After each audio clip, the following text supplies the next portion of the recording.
Bismillahirrahmanirrahim. Assalamualaikum warahmatullahi wabarakatuh.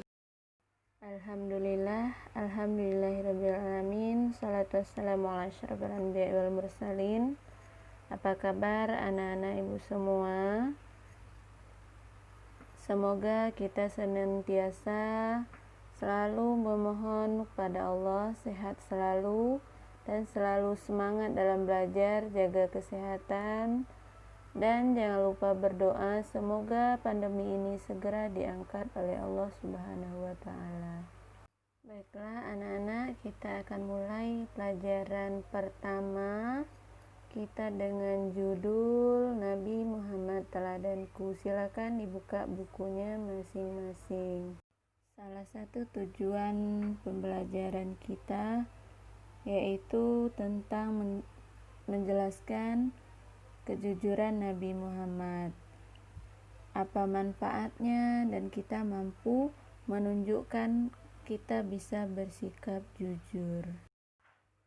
Nah, teladan Nabi Muhammad yang pertama yang kita pelajari adalah kejujuran Nabi Muhammad, yaitu salah satu akhlak terpuji Nabi Muhammad yang harus diteladani oleh setiap umat Islam, yaitu jujur. Apa itu jujur? Jujur artinya lurus hati, tidak bohong dan tidak curang, atau berkata apa adanya.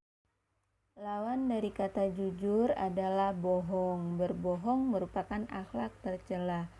Allah dan Nabi Muhammad memerintahkan kita untuk selalu jujur dalam dua hal, yaitu perkataan dan perbuatan. Sebaliknya, Nabi Muhammad melarang kita untuk berbohong dalam segala hal.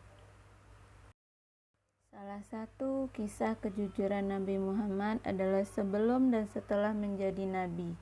Nabi Muhammad sangat terkenal sebagai pribadi yang sangat jujur, sehingga mereka dipercaya oleh masyarakat Mekah untuk mengembalakan kambingnya. Dari sana masyarakat Mekah yakin kalau Nabi Muhammad orang yang dapat dipercaya, sehingga Nabi Muhammad diberi gelar Al-Amin yang artinya orang yang dapat dipercaya.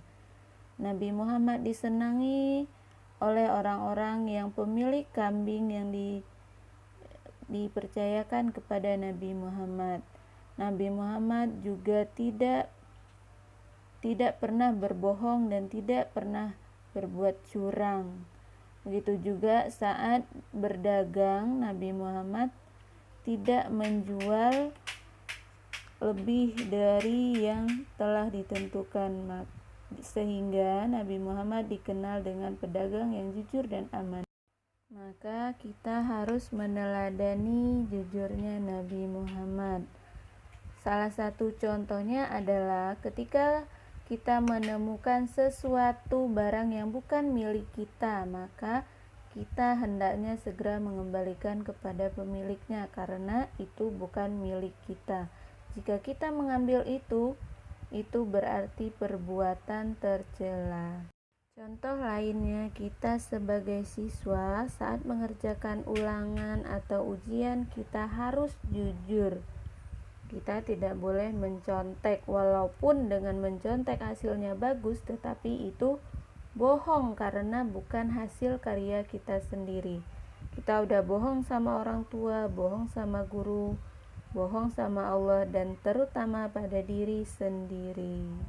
Teladan Nabi Muhammad berikutnya yaitu kasih sayang. Nabi Muhammad adalah jiwa yang sangat pengasih. Nabi Muhammad mempunyai pribadi yang pengasih. Nabi Muhammad sangat menyayangi keluarganya, sahabat, dan anak yatim.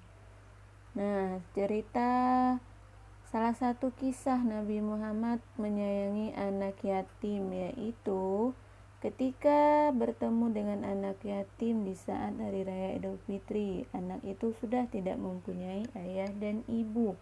Maka Nabi Muhammad mengajak ke rumahnya dan memberi anak tersebut pakaian dan menjadikannya sebagai anak sendiri, sehingga anak tersebut bahagia di saat Idul Fitri.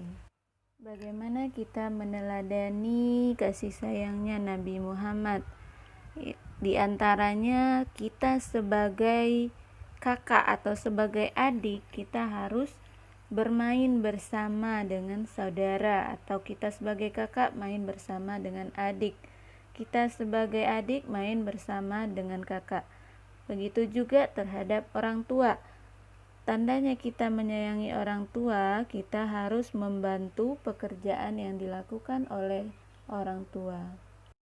Nah, itulah keteladanan Nabi Muhammad yang kita pelajari, yaitu kejujuran dan kasih sayang. Silakan dikerjakan Ayo Berlatih halaman 7 sesuai dengan yang kita pahami, setuju atau tidak setuju. Lanjut, kita simpulkan pelajaran hari ini, yaitu yang pertama, jujur artinya lurus hati, tidak bohong, tidak curang, atau berkata apa adanya. Nabi Muhammad memiliki sifat jujur. Allah dan Nabi Muhammad memerintahkan kita untuk berkata jujur dan berbuat jujur. Selanjutnya, Nabi Muhammad memiliki sifat penyayang. Beliau sangat menyayangi keluarga, sahabat, dan umatnya. Anak muslim harus berperilaku penyayang terhadap semua orang. Demikianlah pelajaran pertama kita di kelas 2. Ibu ingatkan selalu, jangan lupa sholat 5 waktu, baca Quran, membantu orang tua di rumah, jaga kesehatan dan ibadah, selalu semangat dalam belajar, dan jangan lupa berdoa semoga kita segera berkumpul kembali di sekolah. Ibu akhiri, alhamdulillahirrabbilalamin. Assalamualaikum warahmatullahi wabarakatuh.